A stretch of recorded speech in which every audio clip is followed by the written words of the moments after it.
तमिलनाडु के सातानकुलम टाउन की ये सीसीटीवी फुटेज ऐसे खौफनाक अपराध से पहले की है जिससे पूरा देश सहम गया। ये फुटेज है 19 जून 2020 की, जब महामारी के चलते शाम 8 बजे के बाद लॉकडाउन कर्फ्यू लग जाता था।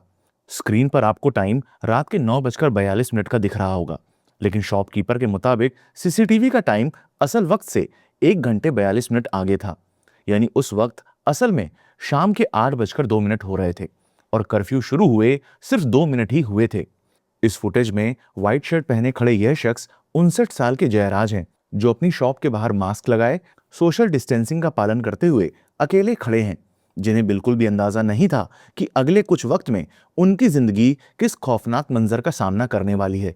इसके सिर्फ 1 मिनट बाद ही दो पुलिस वाले उनकी तरफ आते हैं और लगभग 1 मिनट तक जयराज से बात करने के बाद वापस चले जाते हैं। पहली नजर में यह एक रूटीन चेकिंग जैसा लगता है, जिसके बाद जयराज वापस अपनी जगह पर खड़े होकर फोन पर किसी से बात करने लगते हैं। लगभग 1.5 मिनट बाद वो खुद उस पुलिस व्हीकल की तरफ बढ़ते हैं जो काफी देर से सड़क पर खड़ी थी। आई विटनेसेस के मुताबिक उन्हें उस गाड़ी में बैठे पुलिस वालों ने अपने पास बुलाया था। यह एक ऐसा मोमेंट था जो देखने में छोटा लग रहा था, लेकिन यहीं से सिचुएशन धीरे धीरे बदलने वाली थी। 1.5 मिनट बाद ऑटो ड्राइवर पांडी, जो शुरू से ही ये सब देख रहा था, वो जयराज की शॉप के अंदर जाता ही है कि तभी बहस और हंगामे का शोर इतना तेज बढ़ जाता है कि सभी शॉप के बाहर निकलकर ये देखने लगते हैं कि अचानक ऐसा क्या मसला हो गया है। तभी जयराज का बेटा 31 साल का बेनिक्स शॉप से निकलता है और अपने पिता के पास उस पुलिस व्हीकल की तरफ जाता है और उसके पीछे पीछे बेनिक्स का दोस्त राजा राम भी चल पड़ता है। ऑलमोस्ट 1 मिनट बाद बेनिक्स और राजा राम वापस शॉप की तरफ लौटते हैं, लेकिन जयराज उनके साथ में नहीं होते, क्योंकि पुलिस जबरदस्ती उन्हें अपनी गाड़ी में बिठाकर ले जाती है। आंखों के सामने पुलिस का यूं अपने पिता को फोर्सेबली ले जाना किसी भी बेटे को बेचैन कर देगा। इसलिए यहां बेनिक्स और बाकी उसके साथी फोन पर घर वालों को इस घटना की जानकारी देते हैं, क्योंकि उन्हें कुछ गड़बड़ी का अंदेशा होने लगा था। कुछ ही मिनट बाद बेनिक्स अपने दोस्त की बाइक पर सवार होकर साथानाकुलम पुलिस स्टेशन के लिए निकलता है। वहां पहुंचकर बेनिक्स देखता है कि उसके पिता को सब इंस्पेक्टर बालाकृष्णन बेरहमी से पीट रहे हैं। बेनिक्स फौरन बीच में दखल देते हुए उन्हें अपने पिता को बेमतलब मारने से रोकता है और उन्हें छोड़ने की अपील करता है। लेकिन वहां मौजूद पुलिस वालों को बेनिक्स की यह दखलंदाजी उनके ईगो पर हमला लगती है और गुस्से से भरे वो पुलिस वाले अब बेनिक्स को भी सबक सिखाने के लिए पुलिस स्टेशन का मेन डोर बंद कर उसे भी पीटना शुरू करते हैं। साथ में आए बेनिक्स के साथी जब इस दौरान पुलिस से उनकी इस बदसलूकी और नाइंसाफी पर सवाल उठाते हैं, तो वो उन्हें भी मार पीट कर पुलिस स्टेशन के बाहर भगा देते हैं। सातानकुलम पुलिस स्टेशन के बंद दरवाजों के पीछे 59 साल के जयराज और उनका 31 साल का बेटा बेनिक्स उन्हीं जल्लाद पुलिस वालों की कैद में थे, जिनके हाथों में अब सिर्फ कानून नहीं बल्कि उनकी जिंदगी भी थी। Welcome to the show. My name is Shashwat and you are watching the brutal murder case of Jayaraj and Bennix. यह कोई एक पल का गुस्सा नहीं था, यह एक सोची समझी लगातार चलने वाली हिंसा थी, जो करीब 7 घंटे तक बिना रुके जारी रही। रात के करीब 11:30 बजे जब sub inspector Raghu Ganesh station में आता है, तो उसके बाद इस ब्रूटैलिटी का लेवल और बढ़ जाता है। दोनों को पूरी तरह से लाचार बना दिया गया था। उनके कपड़े उतरवा दिए गए थे ताकि शारीरिक नहीं बल्कि मानसिक तौर पर भी उन्हें तोड़ा जा सके। वहीं इंस्पेक्टर एस श्रीधर, जो स्टेशन का इंचार्ज था, वो सिर्फ देख नहीं रहा था बल्कि पूरी हिंसा को कंट्रोल और डायरेक्ट कर रहा था। जयराज और बेनिक्स बिना रुके लाठियों से इस कदर पीटे जा रहे थे कि उनकी चीखें 500 मीटर दूर तालुक ऑफिस तक सुनाई दे रही थी। जयराज बार बार अपनी तबीयत का हवाला देते रहे कि उन्हें डायबिटीज और हाई ब्लड प्रेशर की शिकायत है, लेकिन उन जालिमों को इससे कहां फर्क पड़ना था। उस रात उस पुलिस स्टेशन में सिर्फ बेरहम पुलिस वाले ही नहीं थे, बल्कि 2 महिला पुलिसकर्मी भी मौजूद थी, स्टेशन राइटर सेल्वा कुमारी और हेड कांस्टेबल रेवती। वो दोनों चुप थी, लेकिन उनकी आंखें सब देख रही थी। जो कुछ उनके सामने हो रहा था वो सिर्फ हिंसा नहीं थी, बल्कि एक ऐसी हैवानियत थी जो इंसान को अंदर तक हिला दे। हर चीख, हर आवाज, हर लफ्ज उनके जहन में बसता जा रहा था। उन्होंने देखा कि सब इंस्पेक्टर बालाकृष्णन जयराज के पास झुककर उन्हें टॉन्ट करते हुए कहता है, क्या तू सांताकुलम का बहुत बड़ा राउडी है? पुलिस को मारने चला था, अब मार के दिखा। उसकी आवाज में सिर्फ गुस्सा नहीं बल्कि जलील करने का मजा भी था। तभी इंस्पेक्टर श्रीधर अपने रूम से बाहर आता है और बेनिक्स को देखते ही गुस्से में बोलता है, इसने पुलिस को धक्का दिया है, क्या तुम लोग बस देखते रहोगे? और बस उसके इतना कहते ही टॉर्चर का एक और राउंड शुरू हो जाता है। रेवती के लिए ये सब देखना सिर्फ पेनफुल नहीं बल्कि समझ से परे था।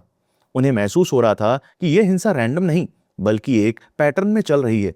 जब कुछ पल के लिए चीखें कम पड़ती तो इंस्पेक्टर श्रीधर साथी पुलिस वालों को आवाज लगाते हुए कहता कि क्या हुआ मुर्गन, क्या हुआ बाला, चीखें बंद क्यों हो गई। फिर इंस्पेक्टर श्रीधर का जब इतने से मन नहीं भरा तो वो टॉर्चर का तरीका बदलने की बात करता है। वो कहता है कि अब एक और राउंड एक नए तरीके से ट्राई करते हैं, जिसमें इन दोनों को टेबल पर उल्टा लिटाकर मारो। इससे साफ था कि जयराज और बेनिक्स को टॉर्चर करना उनके लिए एक एंटरटेनमेंट बन चुका था। ऐसा ही रघु गणेश का रवैया भी उतना ही घटिया था। वो दोनों से पहले पूछता है कि पुलिस ने मारा क्या, और बिना जवाब का इंतजार किए खुद ही कहता है कि असली पिटाई तो अब शुरू होगी। उस पल यह साफ हो जाता है कि अब तक जो हुआ वो बस शुरुआत थी। और फिर वो सबसे खौफनाक पल आता है जब सेल्वा कुमारी देखती है कि बेनिक्स, जो खुद खून से लथपथ है, उसे मजबूर किया जा रहा है कि वो अपने ही कपड़ों से जमीन पर गिरा हुआ खून साफ करे। यानी सिर्फ मारना ही नहीं बल्कि सबूत मिटाना भी साथ साथ चल रहा था। उस रात जो उन्होंने देखा वो सिर्फ दो लोगों पर नहीं बल्कि इंसानियत पर हुआ एक हमला था जो उनके जहन में हमेशा के लिए बस गया। 20 जून की सुबह करीब 3 बजे तक पुलिस वालों ने जयराज और बेनिक्स पर इस कदर कहर बरपाया कि उनका शरीर बिल्कुल टूट चुका था। सुबह तक उनकी हालत इतनी खराब हो गई थी कि वो खुद से खड़े रहने के लायक भी नहीं बचे थे। लाठियों से ऐसी जगह चोट दी गई थी कि रेक्टल ब्लीडिंग रुक ही नहीं रही थी। इसलिए खून को छुपाने के लिए पुलिस वालों ने दोनों से एक या दो नहीं बल्कि 6 बार डार्क कलर की लुंगी बदलवाई। लेकिन अगर आपको लगता है कि सिर्फ पुलिस वाले ही इस केस के विलन हैं, तो आगे का किस्सा भी सुनिए। अब 20 जून की सुबह पुलिस जयराज और बेनिक्स को सातानकुलम गवर्नमेंट हॉस्पिटल ले जाती है, लेकिन इलाज के लिए नहीं बल्कि सिर्फ एक फॉर्मल मेडिकल क्लियरेंस के लिए। ये पुलिस वाले इतने शातिर थे कि इसके लिए उन्होंने एक प्राइवेट गाड़ी हायर की, ना कि सरकारी व्हीकल से लेकर गए, ताकि अगर जांच हो तो खून के निशान गाड़ी में ना मिले। बाद में उन्होंने उस प्राइवेट गाड़ी को भी साफ करवा दिया। अब मिली भगत की हद देखिए कि डॉक्टर वेनीला उनका एग्जामिनेशन करती हैं और उनकी हालत देखने के बावजूद उन्हें एडमिट करने या इमरजेंसी ट्रीटमेंट देने के बजाय सीधा मेडिकल फिटनेस सर्टिफिकेट दे देती हैं। मतलब जो लोग खून से लथपथ थे, जिनके शरीर ने लगभग जवाब दे दिया था, उन्हें सिस्टम ने ऑफिशियली ठीक बता दिया। इसके बाद उन्हें जुडिशियल मजिस्ट्रेट डी सर्वानंद के सामने पेश किया जाता है, क्योंकि कानून के मुताबिक मजिस्ट्रेट का फर्ज होता है कि वो एक्यूज की इंजरीज को विजुअली देखे और ये मेक श्योर करे कि पुलिस कहीं इलीगली डिटेन तो नहीं कर रही है, जो कि इस केस में साफ तौर पर किया जा रहा था। लेकिन यहां भी सिस्टम फेल हो जाता है और इसके बाद आया एक फैसला उनके लिए बचने का हर रास्ता बंद कर देता है। कोविड प्रोटोकॉल्स का हवाला देते हुए मजिस्ट्रेट उन्हें पास ही नहीं आने देते और अपने घर के फर्स्ट फ्लोर की बालकनी से खड़े होकर बिना दोनों से एक भी सवाल पूछे, बिना उनकी कंडीशन समझे, सिर्फ हाथ हिलाकर उन्हें जुडिशियल रिमांड पर भिजवा देते हैं। इसके बाद पुलिस एक और चाल चलती है और इन्हें पास की जेल में रखने की बजाय वहां से लगभग 80 से 100 किलोमीटर दूर कोविलपट्टी सब जेल भेज देती है, ताकि यहां इनकी कोई इमीडिएट हेल्प ना कर पाए।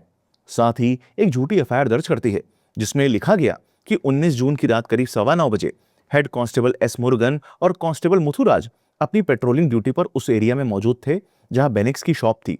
एफआईआर में यह क्लेम किया गया कि लॉकडाउन कर्फ्यू के बावजूद शॉप खुली हुई थी और जयराज और उनका बेटा बेनिक्स और कुछ लोग शॉप के बाहर खड़े थे। पुलिस ने उन्हें वहां से हटने के लिए कहा, जिसके बाद बाकी लोग चले गए, लेकिन जयराज और बेनिक्स जमीन पर बैठ गए और पुलिस को गाली देते हुए हाथापाई करने लगे और अरेस्ट से बचने की कोशिश में ये दोनों खुद से ही जमीन पर गिर गए, जिससे इन्हें इंटरनल इंजरीज हो गई। जबकि शुरुआत में जो सीसीटीवी फुटेज हमने देखी उसमें ऐसा कुछ भी नहीं था। कोविलपट्टी सब जेल के अंदर भी उनकी हालत लगातार बिगड़ती रही, लेकिन फिर भी उन्हें तुरंत मेडिकल ट्रीटमेंट नहीं दिया गया। 2 दिन तक वो उसी दर्द में पड़े रहे जहां हर घड़ी उनकी कंडीशन और खराब हो रही थी।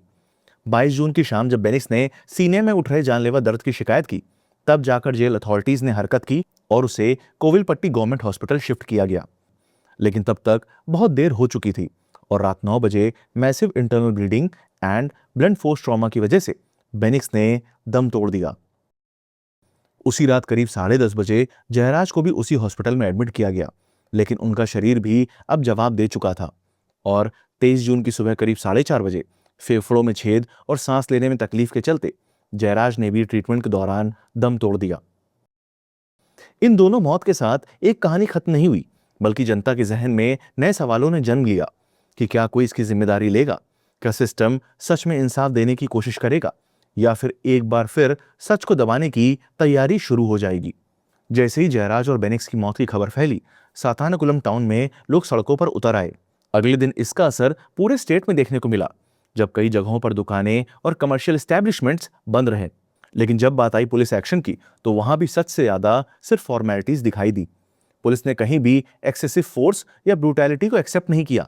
इसके बजाय दो सब इंस्पेक्टर्स बालाकृष्णन और रघु गणेश को सिर्फ सस्पेंड कर दिया गया, जबकि इंस्पेक्टर श्रीधर को बस एक वेटिंग लिस्ट में डाल दिया गया, जो असल में एक सॉफ्ट एक्शन से ज्यादा कुछ नहीं था। कोर्ट में थूथुकुड़ी के सुपरिटेंडेंट ऑफ पुलिस ने यह जरूर कहा कि कांस्टेबल मुरुगन और मुथुराज के खिलाफ डिसिप्लिनरी एक्शन शुरू किया गया है, लेकिन यह सब कदम ज्यादातर खाना पूर्ति ही थे। इस पूरे मामले को देश भर में पहुंचाने और लोगों तक इसका सच दिखाने में रेडियो जॉकी सुचित्रा द्वारा रिलीज की गई इस वीडियो का बहुत अहम रोल था, जिसमें उन्होंने इस केस की बेरहमी को सीधे और साफ शब्दों में लोगों के सामने रखा। यह वीडियो सोशल मीडिया में वायरल हो गया और धीरे धीरे पूरा देश इस घटना पर रिएक्ट करने लगा। In fact one of my mentor and international creator Egon Hair ने इस मुद्दे को ग्लोबल लेवल तक पहुंचाया और इसकी तुलना यूएस में लगभग एक महीने पहले मई 2020 में पुलिस ब्रूटैलिटी का शिकार हुए जॉर्ज फ्लॉयड केस से की, जिसके बाद justice for Jayaraj and Bennix जैसे हैशटैग ग्लोबल लेवल पर ट्रेंड करने लगे। पॉलिटिशियंस, ह्यूमन राइट्स ऑर्गेनाइजेशंस और सेलिब्रिटीज ने इस पर खुलकर अपनी आवाज उठाई। यह सिर्फ एक लोकल केस नहीं रहा, बल्कि एक नेशनल आउटरीच में बदल गया।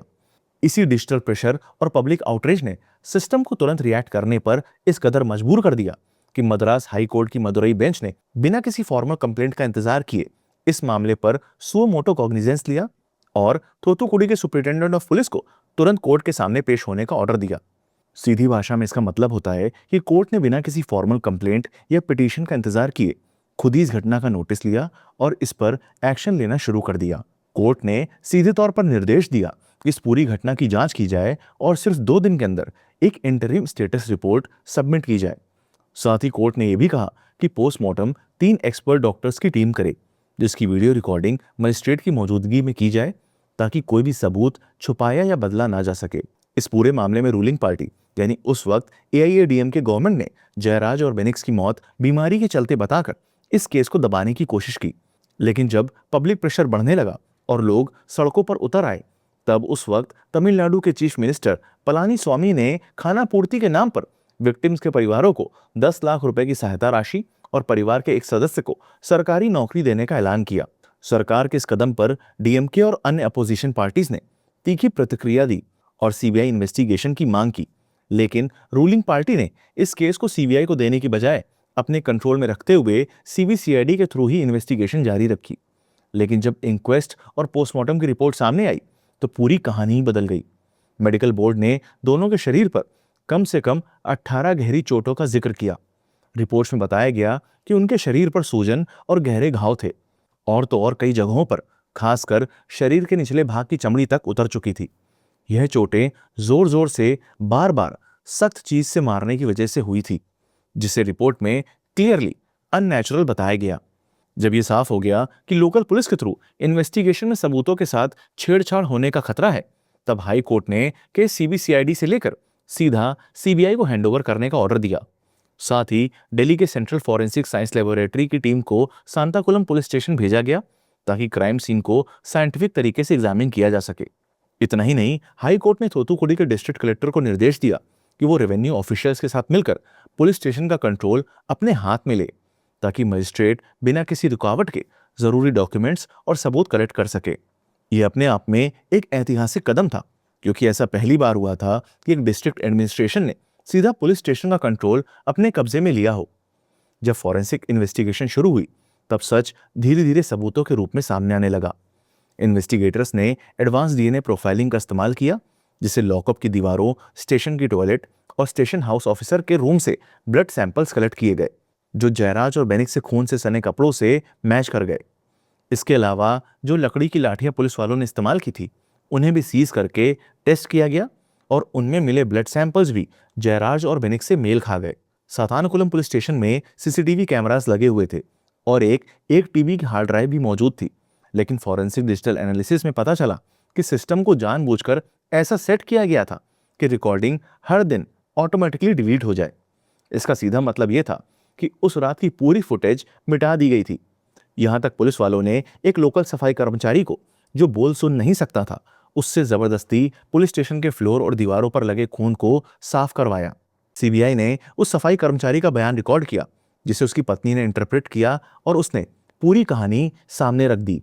7 जुलाई 2020 को सीबीआई ने इस मामले में 2 अलग केसेस रजिस्टर किए और सातानकुलम पुलिस स्टेशन के टोटल 10 पुलिस वालों को गिरफ्तार किया गया, जिनमें inspector, sub inspector, head constables और कांस्टेबल शामिल थे। उन 10 में से एक आरोपी सब इंस्पेक्टर पाल थुराई की इन्वेस्टिगेशन के दौरान वायरस की चपेट में आने से मौत हो गई। 6 सितंबर 2020 को सीबीआई ने सभी आरोपियों के खिलाफ चार्जशीट फाइल की, जिसमें साजिश, हत्या, इलीगल डिटेंशन और सबूत मिटाने जैसे गंभीर आरोप लगाए गए। 5 साल तक चलने वाली लंबी कानूनी लड़ाई के बाद, जिसमें आरोपियों की हर बार बेल भी रिजेक्ट हुई, आखिरकार 23 मार्च 2026 को मदुरई की first additional district and sessions court ने इस केस में बाकी सभी 9 पुलिसकर्मियों को दोषी ठहराते हुए उन्हें हत्या, गैर कानूनी गिरफ्तारी और सबूत मिटाने जैसे गंभीर जुर्म के लिए कन्विक्ट किया। इस फैसले के बाद 6 अप्रैल 2026 का दिन आया, जब जज जी मुथुकुमारन ने इस केस का अंतिम और ऐतिहासिक फैसला सुनाया। डिफेंस की मिनिमम सजा की मांग को ठुकराते हुए कोर्ट ने सभी 9 दोषी पुलिसकर्मियों को मौत की सजा सुनाई। जज मुथुकुमारन ने अपनी टिप्पणी में इस पूरी घटना को रेयरेस्ट ऑफ रेयर बताया। उन्होंने साफ कहा कि यह कोई गलत इंटेरोगेशन नहीं, बल्कि बदले की नीयत से की गई हिंसा थी। उन्होंने ये भी कहा कि जहां पार होती है, वहां जिम्मेदारी भी होती है, लेकिन यहां रक्षक ही भक्षक बन गए। कोर्ट ने इसे एक ऐसा मामला बताया जहां सुरक्षा देने वाले ही सबसे बड़ा खतरा बन गए। मौत की सजा के साथ साथ कोर्ट ने हर दोषी पर 15 लाख रुपए, यानी टोटल 1 करोड़ 40 लाख रुपए का जुर्माना भी लगाया, जो पीड़ित परिवार को मुआवजे के रूप में दिया जाएगा। जयराज की पत्नी सेल्वा रानी और बेटी पर्सिस ने इस फैसले का स्वागत किया। फैसला सुनाने के बाद जज ने अपनी पेन की निब तोड़ दी, जो एक प्रतीक था कि यह फैसला अंतिम है। लेकिन इस सब के बीच एक और तस्वीर सामने आई, जो शायद सबसे ज्यादा चुभने वाली थी। जब ये दोषी पुलिस वाले कोर्ट से बाहर निकले, तो उनके चेहरे पर ना कोई पछतावा था, ना डर, बल्कि कुछ तो मुस्कुरा रहे थे, हंसते हुए बाहर आ रहे थे, जैसे मौत की सजा का उन पर कोई असर ही ना हो। उनका यह रवैया सिर्फ हैरान करने वाला नहीं था, बल्कि शर्मनाक था। एक तरफ वो परिवार जिसका सब कुछ छिन गया था, और दूसरी तरफ वो लोग थे जिनके चेहरे पर अब भी एक अजीब सी बेपरवाही थी। ऐसा लग रहा था कि जैसे उन्हें पूरा भरोसा हो कि यह कहानी यहीं खत्म नहीं होगी और आगे की कानूनी लड़ाई में शायद पलटवार होगा, जिसमें यह फैसला बदलेगा। लेकिन उनकी यह मुस्कुराहट सिर्फ उनकी सोच को नहीं, बल्कि न्याय और कानून को लेकर लोगों के भरोसे को भी सवाल के घेरे में लाती है। क्योंकि जब किसी को इतनी बड़ी सजा सुनने के बाद भी डर महसूस ना हो, तो सवाल सिर्फ अपराधी पर नहीं, बल्कि पूरे सिस्टम पर उठता है। इसी अंधेरे के बीच कुछ आवाजें ऐसी भी थी जिन्होंने सच का साथ चुना। ऐसी आवाजें जो दब सकती थी, डर सकती थी, लेकिन वो मिटी नहीं। और शायद इसी वजह से यह केस सिर्फ अन्याय की कहानी नहीं बना, बल्कि इंसाफ तक पहुंचने की एक मिसाल भी बना। इस पूरे केस में सबूत और इन्वेस्टिगेशन जितने इंपॉर्टेंट थे, उतनी ही अहमियत थी उन आवाज की जो सिस्टम के अंदर से उठी थी। और इन आवाजों में सबसे मजबूत आवाज थी 2 महिला पुलिसकर्मियों की, हेड कांस्टेबल रेवती और स्टेशन राइटर सेल्वा कुमारी की। 19 जून की रात जब जयराज और बेनिक्स को पुलिस स्टेशन लाया गया, तब रेवती ड्यूटी पर मौजूद थी और उसने अपनी आंखों से पूरी रात चली वो हैवानियत देखी थी। उसने देखा कि कैसे उसके अपने ही साथी बिना रुके उन्हें पीट रहे थे, कैसे लाठियां खून से भीग चुकी थी, कैसे टेबल और दीवारों पर खून के निशान थे। उसने ये सब देखा ही नहीं, बल्कि उस रात एक इंसान होने के नाते जयराज को पानी तक पिलाया। रात के बीच उसने अपने पति को फोन करके बताया कि स्टेशन के अंदर क्या हो रहा है, क्योंकि वो जो देख रही थी वो चुप रहने लायक नहीं था। और फिर जब जुडिशियल मजिस्ट्रेट स्टेशन में आए, तब सबसे बड़ा प्रेशर रेवती पर था। वही दोषी पुलिस वाले बाहर खड़े होकर उसकी बात सुनने की कोशिश कर रहे थे, उसे डरा रहे थे। लेकिन इतने दबाव के बावजूद रेवती ने अपना बयान साइन किया। उसने सच बोलना चुना, जबकि उसे पता था कि इसके बदले में उसकी नौकरी जा सकती है, यहां तक उसकी जिंदगी को खतरा हो सकता है। हाईकोर्ट ने तुरंत उसके और उसके परिवार के लिए पुलिस प्रोटेक्शन का ऑर्डर दिया, क्योंकि खतरा असलियत में था। फिर भी उसने पीछे हटना नहीं चुना, बल्कि 2022 में कोर्ट में दोबारा खड़े होकर वही सच रिपीट किया। सेल्वा कुमारी ने भी उस रात की हर बात अपने जहन में संभाल कर रखी थी। दोनों ने मिलकर इन्वेस्टिगेटर्स को एग्जैक्ट जगह दिखाई जहां दीवारों और टेबल पर खून के निशान थे, जब फॉरेंसिक टीम ने उन जगहों से सैंपल और डीएनए टेस्ट किए तो वो सीधा जयराज और बेनिक्स से मैच हो गए। इसी एक साइंटिफिक प्रूफ ने पुलिस के उस झूठ को तोड़ दिया जिसमें कहा गया था कि इंजरीज उनके गिरने से हुई थी। कोर्ट ने सिर्फ उनकी बातों पर भरोसा नहीं किया बल्कि उन बातों को फिजिकल एविडेंस से जोड़कर देखा। उनके बयान कंसिस्टेंट थे, एक दूसरे से मैच करते थे और सबूतों से भी अलाइन करते थे। इसी वजह से उनकी गवाही इस केस का टर्निंग पॉइंट बनी। मद्रास हाई कोर्ट ने भी अपने ऑब्जर्वेशंस में यह माना कि उनके बयान से प्राइमा फेसी ये एस्टैब्लिश होता है कि यह एक कस्टोडियल मर्डर था। आखिरकार जब फैसला आया और 9 पुलिसकर्मियों को सजा सुनाई गई तो उस फैसले की बुनियाद सिर्फ फॉरेंसिक रिपोर्ट नहीं थी बल्कि उन 2 महिलाओं की हिम्मत भी थी जिन्होंने एक भ्रष्ट सिस्टम के बीच खड़े होकर सच का साथ दिया। जब सब चुप थे तब उन्होंने बोलना चुना और शायद इसी वजह से इंसाफ मुमकिन हो पाया। यह केस दिखाता है कि जब कानून के नाम पर अत्याचार होता है, जब सुरक्षा देने वाले ही डर की वजह बन जाते हैं, तब खतरा सिर्फ एक इंसान को नहीं बल्कि पूरे समाज को होता है। जयराज और बेनिक्स के साथ जो हुआ वो सिर्फ एक परिवार का दर्द नहीं था और शायद इसीलिए इंसाफ सिर्फ सजा देने से नहीं मिलता। इंसाफ तब मिलता है जब ऐसे अत्याचार दोबारा करने की कोई हिम्मत ना कर सके। अगर आप क्राइम केसेस ऑडियो फॉर्म में सुनना पसंद करते हैं तो आप स्पॉटिफाई पर हमारे पॉडकास्ट को सुन सकते हैं जिसका लिंक डिस्क्रिप्शन में दिया हुआ है। और ढेर सारा प्यार और सपोर्ट देने के लिए दिल से थैंक यू।